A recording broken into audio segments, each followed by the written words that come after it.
Coach, you talked about after the game some things you feel like need to be cleaned up. What are now you went back and looked at it? What are those immediate things you want to get cleaned up for the next one? Yeah, I mean, I think our spacing can be better, our cutting, reading and reacting to each other's movement. Something we kind of worked on a little bit on the court in the film room. Developing counters, playing with more force, our screens, stuff like that. So, um, I think just kind of the normal, working your way through and early in the season, and you kind of got to do it all year. Like you got to keep tweaking, keep adjusting, keep, making sure we got good spacing. How much was Brad able to do today? Yeah, I mean, he did some shooting. Today was very, very, very light. We basically just walked through a few things, and so, he was fine to do that. But today was no contact and really just kind of a walk through a couple situations. So he's still in the same role he was in as far as for tomorrow. Yeah, no, I don't know what the listing, but my guess is, he'll be listed the same, and we'll just read how he feels in the morning and read how he feels going into the game. When you look at Royce, I was kind of surprised to find out that 21 points was his career high last night. Does that kind of speak to a guy carving out a career like that for himself, the way he's able to impact the game in so many other ways? Yeah, I mean, he's played so many NBA games, and he shoots the three ball, really well, and he gets them off. So, for that to be his career high last night, I agree, a little bit of a surprise. But speaking to his career and what he's established in our league, the respect he has from his teammates now, from me now, but watching him through his career, you know that coaches trust him, teammates trust him. He makes winning plays, and I think that's why we went out and got him last year, and he's been great. Obviously, starting a third quarter 15 for 15 helps, but what did you like about defensively, the way that you guys were using defense to kind of fuel what you did on the offensive end? Yeah, no, I mean, I think all teams are probably, their offense is better when their defense is good. I don't think we're any different, but certainly, hopefully, maybe that's when we're at our best offensively. The randomness, the pace, the space. So I always think that the defense is usually a big trigger to us having a good offensive quarter, a good offensive game. Like, it seems like Kevin has to defend his leadership style from time to time. What have you seen from him in that regard since you've been around him? He's been off the charts. Like, I couldn't be happier with his leadership, with his voice.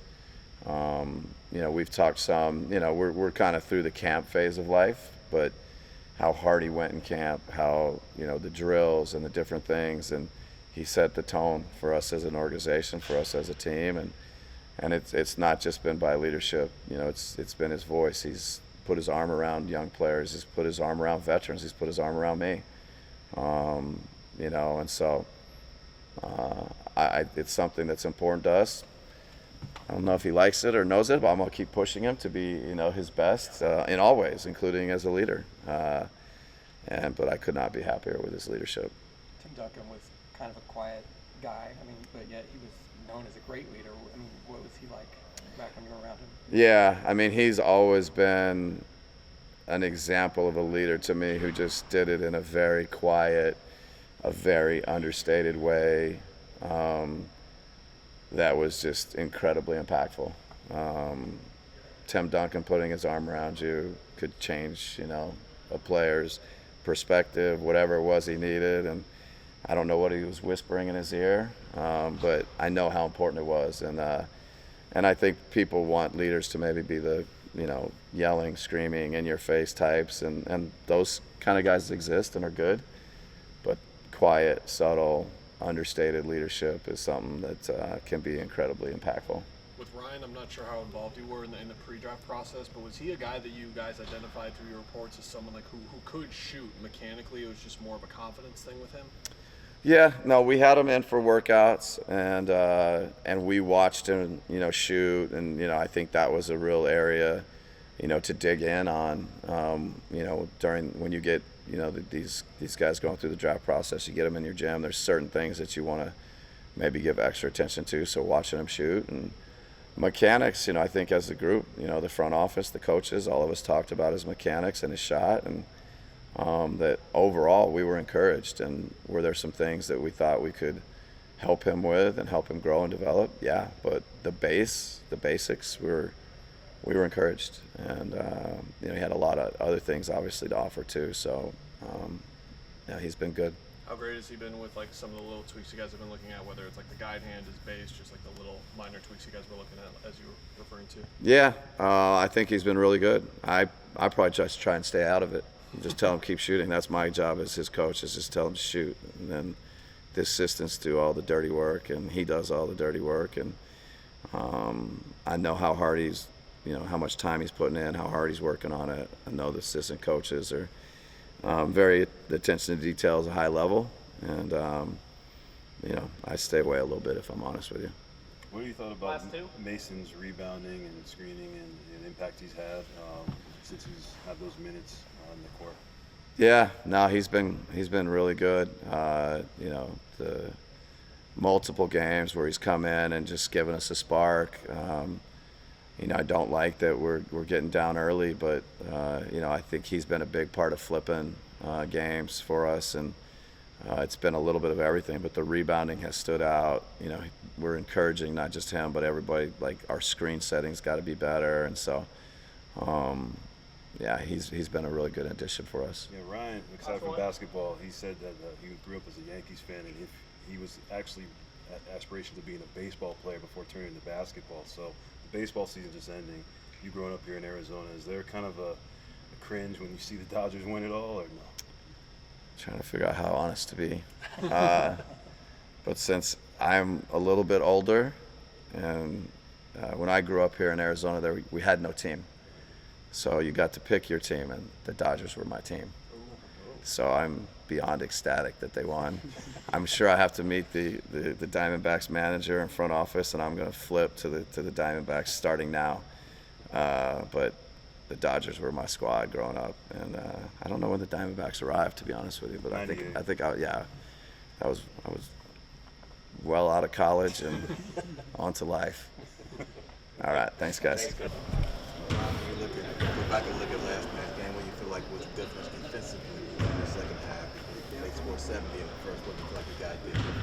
I think we just tightened up, a lot more efforts. We competed harder, rebound, a lot of less second, third efforts from them, and a lot more just one and dones. But I think the biggest thing was just competing and striking the court down, trying to limit our turnovers and everything like that. Is there anything in terms of getting the loose ball, you have a knack for doing that? How much is that just the way you've always played, or is that something that you feel like, okay, maybe the team needs right now? I think a little bit of both. I think it's kind of something that I always did, but also the team asked me, to bring my youth and energy and, diving for loose balls, trying to get those loose ball efforts and just trying to get multiple efforts on the floor is the biggest thing for me in my job right now. When you look at the three ball, I know you've been very adamant that it's only been a couple of games, but when you hear the outside noise all summer, all draft process, is this kind of what you envisioned or expected of yourself coming in? Somewhat, yeah. I mean, I kind of wish I just, kept getting them up and stuff like that. And I'm glad it's going in, but like I've always been saying, it's early in the year. I know I'm going to go through ups and downs, and the biggest thing for me is just, trying to block out all that noise, because I know a lot of them are going to say I can't shoot, or I'm not good enough to shoot if I start missing them. So it's just, taking it with a grain of salt. Don't get too high, don't get too low, and just stay in the course. How do you kind of go about doing that? I imagine, leaning on some of the more experienced guys and their advice for you helps in that regard in terms of just staying focused, not too high, not too low. Yeah, and it's just kind of something that I always kind of did throughout my life. It was just something that I grew up a part of, not trying to be so much like in the limelight, just try to be low-key and stay in the back and just do my own thing and kind of just be low-key about it. But not trying just to, get super high on everything, get super low on everything and stay the course. And my thing is I'm big in the faith, so no matter what happens, give and go to God for whatever happens. How young were you when you really started taking pride in your defense? It was funny. I was the one in high school that like you want to switch on to me if you want your best player. So I would say once I got to Virginia, I started taking pride. I think defensively I got better my postgraduate year at Perkiomen School, but I think once I got to Virginia with Coach Bennett, he kind of just helped me get my pride in the defense and stuff like that. Do you remember the first time someone told you that the way you defend could get you to the next level? Coach Bennett was probably one of those guys. He saw something different like DeAndre and Trey. and he was like, hey, like if you really lock down on defensively and guard the best players, you have a shot, and just work on everything else offensively. You were really that bad defensively in high school? I was more just a 3-corner ball in high school. I wasn't the 3-and-D type of guy now. How much did DeAndre and Trey, like setting that example, help you in those stages? It helped a lot. I kind of looked on them my freshman year, watching film on them, seeing how they went through their years in college, and when they came back, trying to talk to them and trying to talk to Tim and Trey throughout this whole year now.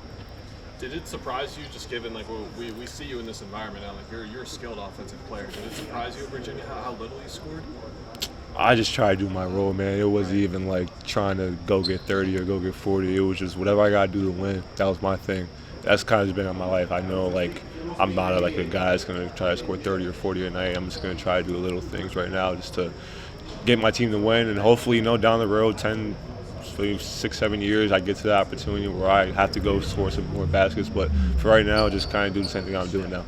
What do you think has been the biggest growth point for you with confidence specifically? Because last night you missed the first two, and when the third one came to you, you didn't even think about it for a second. I think it's just, understanding the fact that you're going to miss them, but you got to keep taking them. I think earlier in my years, I probably would have stopped shooting or I would have kept trying to get to the rim. But for now, it's just continuing to shoot the ball every time, make or miss. What do you think has led to that change the most? Do you think is it like guys like Kevin and Devin telling you to shoot? Is it being in the league? Yeah, kind of the league, kind of this team. Their motto is getting threes up, so I think that's the biggest thing. Just keep getting them up regardless of what happens. Obviously, Devin and Kevin telling us to shoot, and everybody else as well. Summer League is a totally different environment, I understand, but was it disappointing for those results not to translate like they have clearly? It was disappointing in the combine. It was disappointing in Summer League. It was disappointing in college. But it was just, trying to get the work in. Obviously, Summer League, I kind of wish I had a better shooting, but, I just kind of put my head down, went back to work, so just keep going from there. Doug asked you a couple of weeks ago, but just in terms of, you hearing from, former coaches or former players from Virginia, they reached out to you, giving you crap a little bit? No, not really. They're mostly giving crap about me getting 5 fouls in a game. Okay. But, they're just proud of me, so I appreciate them so much for that. Which was the one that stood out to you the most, just a text you might have gotten in the last couple of weeks? Oh, man. That's a good question. I think my old teammate Reese and Chase kind of said my hand's always in a cookie jar every time, and they're getting me on those ones now. So staying out of there. But it's just been all good texts and some funny ones. Speaking of getting into the rim, Royce was just saying he was surprised you actually had that dunk last night. Down the stretch. My leg almost blew out. I took off from far. I thought I got closer. I thought Copro was going to try to block me.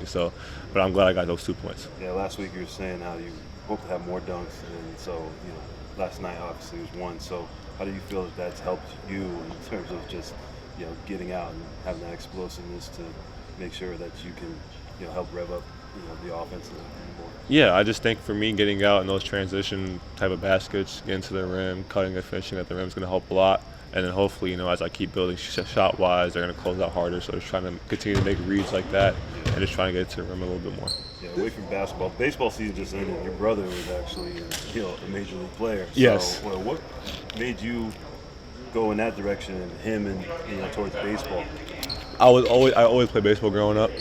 I played because of him. My family was actually a diehard Yankees fan, so we were kind of upset that they lost the World Series. But I hurt my elbow my middle school time, and I just picked up a basketball. I always played for fun, but I was never serious about it. But I just kept playing, and I just kind of grew the love of it. And I kind of transitioned from the love of baseball to love of basketball. And I just said, I don't think I like baseball anymore. It just wasn't fun for me. I like playing basketball more, so I decided let's just put the glove down and put the basketball up. What position did you play in baseball? I was a pitcher, catcher, and I played third. So you 6'6" as a catcher? I was 5'11" as a catcher. I was small, man. Yeah. So the love of baseball is basically, if you weren't playing basketball, then would you be doing something in baseball? I probably will. I'll probably still try to pursue that. I always thought I could make it because of my brother and everybody, so I thought it was pretty good. Thought I was probably better than him at his age. So I think if I wasn't playing basketball, I'd probably try to do something in baseball as well. You mentioned Kevin earlier. Has he been someone you can lean on as far as just kind of showing just the ways of the league? Yeah, not even Kevin. Everybody on this team. It's been great. I can turn to anybody if I really had any questions about it, and they're not gonna try to shy me away I'll just deal with it yourself. They're just gonna keep giving me answers and keep just encouraging me to be better that I can be. You're obviously a really open-minded guy, to Doug's point. Does it surprise you to hear that not a lot of rookies are like you, where they're just asking everyone questions and just staying engaged? Does that surprise you? No, I get it. I mean, I feel like I'm also a shy kid as well. Sometimes I like to just sit in the back, but like I said, I want to. My goal is to be in this league for a long time, and having these guys that have been here for a long time, I have to ask those questions. And also it helps me a lot because Osa likes to ask questions too. So I just listen, and then they answer the questions for him. But it's just learning how to just open your mouth a little bit, speak up a little bit more, and just keep trying to ask questions and encourage them as well. Did that come to mind for you on draft night right away, where you were like, oh man, I'm going to be playing with Book and KD, I'll have them to lean on? Yeah, nah, it was just I'm playing with Book and Kevin Durant. It wasn't even, I'm not going to ask them questions. I'm just going to watch them work and get better. But as I got here now and just being with them and just, trying to talk to them on and off the court, just figuring out more ways to be in this league for longer. Ryan, you've now played the Clippers and Lakers twice early this season. As a rookie, what's it like seeing these defensive matchups for a second time around? It's fun. It's kind of like a game of chess. Like, they've seen you, you've seen them. Like, you kind of know what their game is. You just try to figure out ways to exploit it or kind of demolish it a little bit. So it's been good seeing LeBron and Harden twice, and now it's time to see some different players in the league. I'm excited for that, to see how's everybody different. Intuit's obviously a new arena now, but Devin Booker has a scoring record there. He has 5 scoring records. Yeah, kind of crazy. Yeah, that man's a bucket. He's a bucket getter, and he's very special. And you see, he puts the work in every day. And it's just I give him a lot of praise, and that's someone I watch working out as well. Just the way he works and the way he just improves his game and just surprises everybody. So I'm not surprised that he's scoring 40 right now in the Intuit Dome, and I'm not surprised that he's gonna have a lot better games at Intuit and across the league as well. Yeah, so but that just goes to show our defense, and then him getting that steal, Ty's throwing the outlet pass, and then Ryan finishing. I didn't think he was gonna dunk it, but we got it. You did have that block at free throw line though, or those do you just pick your spot there because it's obviously really hard not to foul in that kind of situation? For sure. Knowing guys' tendencies, where they like to get to their spots. Me making the play, at the right time. Got the block, fast break layup. So just being alert. Established yourself as the starter with the Lakers a few years ago. Is it hard once you do that to go back to compliment? No, not at all. My career I started, I was the last man, on the roster. Had to work for everything, and I think it's just, becoming a starter. Just credits the work I put in, and coach trusted me, and then whether I'm starting or coming off the bench doesn't change my mindset no matter what. One thing with Kevin, you said after the game, you actually said that I thought it would be a higher number. You did say you could take what does that mean? I think just trusting the work I put in, every day, coming in, doing what I have to do for the team, working on different type of shots, floaters, attacking the basket, threes, working out, with Kevin, daily. I think it's just me just being confident, trusting the work, and, just taking that next step, like you said. Did y'all immediately bond in your first sort of thing?